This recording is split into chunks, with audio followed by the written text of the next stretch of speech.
ప్రియమైన నవజన యువకులారా, స్నేహితులారా, ఈరోజు నేను ఇసుకపల్లి పంగిడి అనే ఊరు వచ్చాను. ఇసుకపట్ల పంగిడి, పంగిడి అంటారు. అక్కడికి వచ్చి మన యేసు ప్రభువును కన్న మరియమ్మ తల్లి, స్త్రీలలో ఆశీర్వదించబడిన మరియమ్మ తల్లి, మరి ఆమె పేరుతో యేసుక్రీస్తు ప్రభు వారు సిలువలో మరణించారు, తిరిగి లేచారు. ఆయన కన్యక గర్భంలో పుట్టకుండా ఉండుంటే మన పాపాలు పోయేవి కావు. ఎందుకంటే కన్యక గర్భంలో ఆయన పుట్టడం వల్ల ఏ పాపము లేనివానిగా, ఆదాము ఆ పండు తిన్నటువంటి పాపము లేనివానిగా వచ్చాడు. కనుక మనందరి రిప్రజెంటేటివ్గా మన రక్త మాంసములలో పాలివాడు అవ్వడానికి మన రక్త మాంసములు మరియమ్మ కలిగి ఉంది. ఆదాము రక్త మాంసం, ఆ పండు తిన్న రక్త మాంసం. కానీ తనను తాను పరిశుద్ధంగా ఉంచుకున్నది, భక్తి జీవితం జీవించింది, స్త్రీలలో ఆశీర్వదింపబడింది మన కోసం.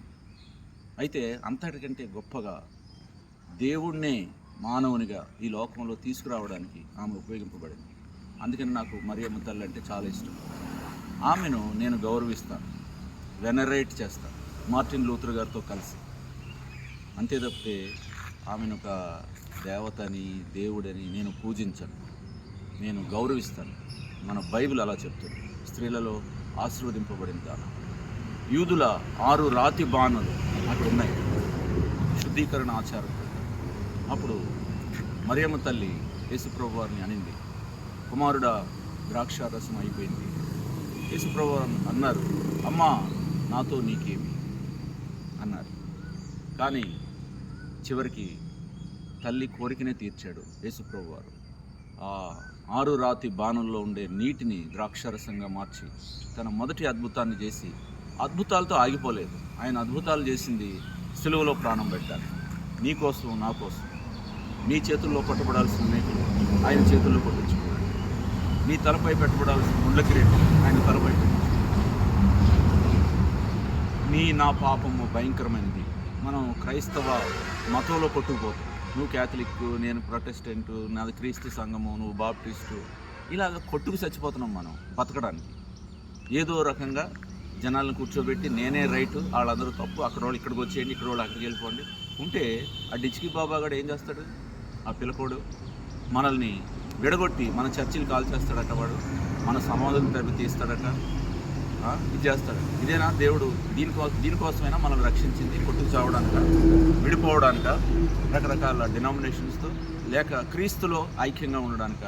ఇదే నా ప్రశ్న. ఒకసారి ఆలోచించండి మీరు. అందుకనే నేను మరి మనకంటే ముందు క్యాథలిక్స్ ఉన్నారు. క్యాథలిక్స్ అంటే అథెంటిక్ ఫెయిత్, అది దాని ఉద్దేశం. అంతేగాని బొమ్మను పూజించే వాళ్ళని కానీ కాదు. నేను లోపలికి వెళ్ళి జ్ఞానాపురం మొదలుకొని హంసవరం ఆరోగ్యమాత దేవాలయం అక్కడ ఉండే ఫాదర్ గారిని చూస్తే నాకు మోకాళ్ళు అనిపించింది. ఆయన నా కారు తలుపు తీశారు. ఇది ప్రేమ అంటే. శిష్యులు ఒకరినొకరు ప్రేమించుకోవాలి.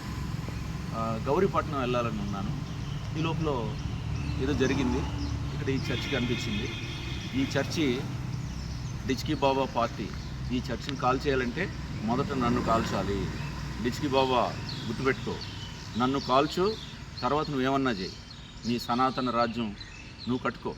కానీ ఎందుకు కట్టుకుంటూ ఏం చేస్తావు? నువ్వేమన్నా సంవత్సరాల తరబడి ఇక్కడ పాలన చేస్తావా? మీ ఊరు ఇక్కడేనంట, తాళ్ళపాలెం అంటే తెలిసింది నాకు. మీ ఊరు కూడా వస్తాను, తాళ్ళపూడి.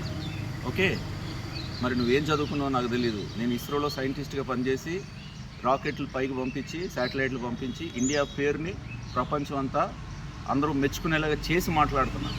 నీలాంటి వాళ్ళు రోడ్ల మీద తిరిగి మతోన్మాదాన్ని పెంచుతున్నారు. నేను క్రైస్తవ మతోన్మాదులకు వ్యతిరేకిని, కానీ క్రీస్తుకు శిష్యుడిని. ఆయన నా కోసం ప్రాణం ఇచ్చాడు, నేను ఆయన కోసం ఏమి ఇవ్వగలనో అది ఇస్తా. మరి నువ్వు ఎందుకు ఇలా తిరుగుతున్నావు రోడ్ల మీద? యేసుక్రీస్తుకు వ్యతిరేకంగా మాట్లాడుతున్నావు. నేను మాట్లాడలేనా? నువ్వు నిలబెట్టే బొమ్మకు మేకులు కొట్టి నిలబడటం లేదా? దాన్ని తీసి అవతల నీళ్లలో పడేయట్లేదా? మీరందరూ ట్రాక్టర్లో అక్కడెక్కడ పెట్టుకెళ్ళి దాని గురించి మేము మాట్లాడలేమా? ఏం మాట్లాడుతున్నావు నువ్వు? నాకు సెక్యులర్ హిందువులు ఫ్రెండ్స్. నాకు ఇస్రోలో అనేక బ్రాహ్మిన్ సైంటిస్టులతో కలిసి పనిచేశాను. నేనెవరో వాళ్ళకి తెలుసు. వాళ్ళు ఎప్పుడు నన్ను అనలేదే. యేసు ప్రభువును గౌరవించారు. వాళ్ళ సొంత మతాన్ని గౌరవించుకున్నారు. అవసరమైనప్పుడు నా ప్రార్థనలకు వాళ్ళు వచ్చారు, వాళ్ళ చావులకు నేను వెళ్ళాను. అనేక శవాలు నేను పొలాలు అక్కడ పేర్చడంలో నేను సహాయపడ్డాను.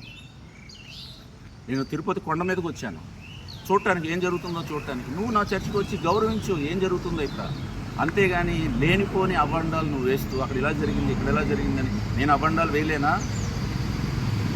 కొవ్వులో నెయ్యిలో కొవ్వు మీరే కలిపేసుకుని వేరే వాడు కొవ్వు కలిపాడని మీరు చెప్పడం లేదా? చిన్న పిల్లోడికి అర్థమవుతుంది. మా ప్రవీణ్ని చంపేసి అతని మీద మోటార్ సైకిల్ పెట్టారని చిన్న పిల్లోడికి అర్థమవుతుంది. ఐపీఎస్ ఐఏఎస్లకు అర్థం కావట్లా. ఎందుకంటే వాళ్ళ యొక్క మనసంతా కోట్ల రూపాయల మీద, ప్రమోషన్ మీద ఉంది. సిగ్గులేదు? నీ బ్రాహ్మణుడు, నువ్వు బ్రాహ్మణుడు కాదు నాకు తెలియదు, సంజీవ్ భట్ బ్రాహ్మణోత్తముడు, మాలాగా ఒక పెద్ద సైంటిస్ట్గా అయిపోవాలని కోరుకోవాలి. ఐపీఎస్ దిగిపోయాడు కిందకి, ఐఐటీలో చదివాడు. ఐపీఎస్ దిగిపోయి పోలీసు వ్యవస్థను ప్రక్షాళనం చేయాలనుకుంటే నీలాంటి మతోన్మాదులు అతను జైల్లో పెట్టారు. 12 సంవత్సరాల నుంచి జైల్లో ఉన్నాడు. అతను యేసు ప్రభు యొక్క సిద్ధాంతాన్ని ఫాలో అవుతున్నాడు. డీజీపీ అతను మొత్తం ఐఏఎస్ ఐపీఎస్లను అందరినీ ఎదురు తిరగగలడు. కానీ సింహంలాగా ఆ యొక్క gladiator, is a gladiator in jail. అతన్ని నేను హోమ్ మినిస్టర్గా చేయకపోతే అడుగు. అతను హోమ్ మినిస్టర్గా చేసి నీలాంటి వాళ్ళందరినీ ఏం చేస్తాడో తెలుసా నీకు? ఒకసారి ఆలోచించుకో. ఇది నా మొదటి వార్నింగ్ నీకు. ఓకే? ఇంకా అయ్యా చిన్నజీయర్ స్వామి గారు, మీరు ఎలాంటి వాళ్ళని ఎంకరేజ్ చేస్తున్నారో తెలుసా? మీరు ఇవన్నీ కాల్పించేస్తారా మీరు?